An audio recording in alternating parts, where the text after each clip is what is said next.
Hi, my name is Nisha Makhija and I live in Michigan, US.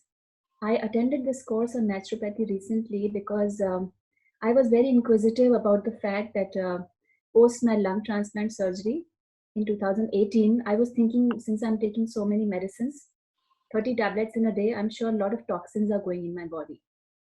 So that's the reason I was looking for something natural so that I have to live on medicines, I know.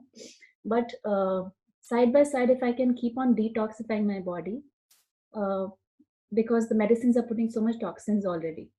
So that is why I was in the lookout for this course. And I'm very grateful to Dr. Madhav Kirti that I got in touch with him and he encouraged me to join this course.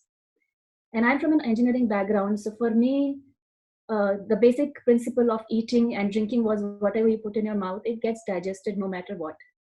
But after attending this course, it really was an eye opener for me because as in naturopathy, they say you can live a disease free life because food is your medicine.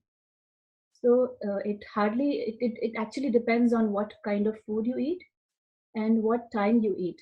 And also, oxygen is one important aspect, which Prabhuji told. So, and we actually don't need grains all 3 meals in a day. Frankly, this was really surprising for me.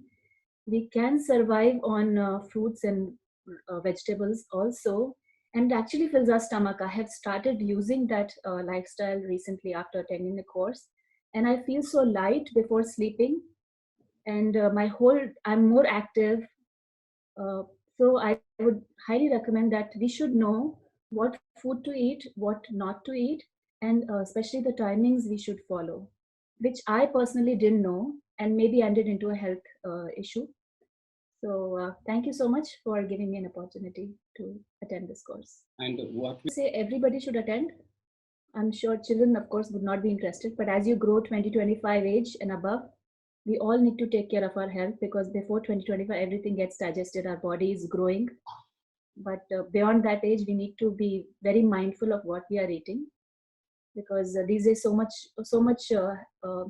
there's this protein diet, so much in the news, but we don't know what protein actually causes in our body. So this course really opens our eyes regarding that fact.